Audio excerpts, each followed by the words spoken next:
Kapistahan ng banal na mag-anak, Jesus, Maria at Jose. Mapagpalang araw po sa inyong lahat. Ngayon po ay araw ng Linggo, ika-28 ng Disyembre. Pakinggan po natin ngayon ang mabuting balita ng Panginoon. Pagbasa mula sa aklat ni Sirach. Ang mga ama ay binigyan ng Panginoon ng kapangyarihan sa mga anak, at iniutos niya na sundin ng mga anak ang kanilang ina. Ang gumagalang sa kanyang amay, nagbabayad na sa kanyang kasalanan, at ang nagpaparangal sa kanyang inay parang nag-iimpok ng kayamanan. Ang gumagalang sa kanyang amay, paliligayahin naman ng kanyang mga anak, at ang panalangin niya'y agad diringgin ng Panginoon. Ang nagpaparangal sa kanyang ama at nagdudulot ng kaaliwan sa kanyang ina ay tumatalima sa Panginoon. Pahabain ng Diyos ang kanyang buhay. Anak, kalingain mo ang iyong ama pag siya'y matanda na, at huwag mo siyang dudulutan ng sama ng loob habang nabubuhay. Pagpaumanhinan mo siya kapag nanalabo na ang kanyang isip. Huwag mo siyang lalapastanganin, ngayon nasa kasibulan ka na ng iyong lakas. Ang paglingap mo sa iyong ama ay di makakalimutan ng Panginoon. Iyan ay magiging kabayaran sa iyong mga kasalanan. Ang Salita ng Diyos.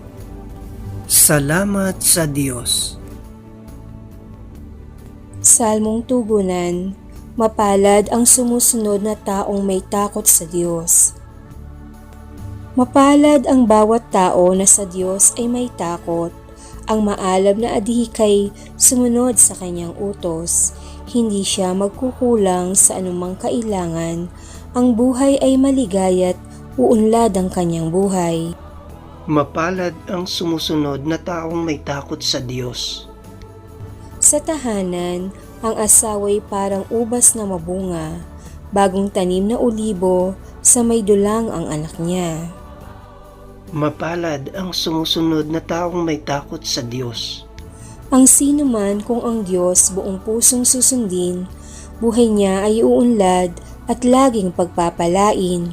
Mula sa Sion, pagpapala nawa ng Diyos ay tanggapin at makita habang buhay, pag-unlad ng Jerusalem. Mapalad ang sumusunod na taong may takot sa Diyos. Pagbasa mula sa sulat ni Apostol San Pablo sa mga taga-Kolosas. Mga kapatid, kayo'y hinirang ng Diyos, itinalaga para sa Kanya at minamahal Niya, kaya't dapat kayong maging mahabagin, maganda ang kalooban, mapagpakumbaba, mabait at matiisin. Magpaumanhinan kayo at magpatawaran kung may hinanakit kayo sa isa't isa. Pinatawad kayo ng Panginoon, kaya't magpatawad din kayo. At higit sa lahat, mag-ibigan kayo, pagkat ito ang buklod ng ganap na pagkakaisa. At pagariin ninyo sa inyong puso ang kapayapaang kaloob ni Kristo, sapagkat ito ang dahilan kaya kayo tinawag upang maging bahagi ng isang katawan. Magpasalamat kayong lagi. Ang mga salita ni Kristo ay itanim ninyong mabuti sa inyong isip. Magpaalalahanan kayo at magturuan ng buong kaalaman.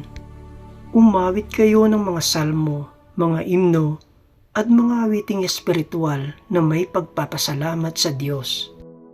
At anuman ang gagawin ninyo, maging sa salita o sa gawa, gawin ninyong lahat sa pangalan ng Panginoong Hesus, at sa pamamagitan niya'y magpasalamat kayo sa Diyos Ama.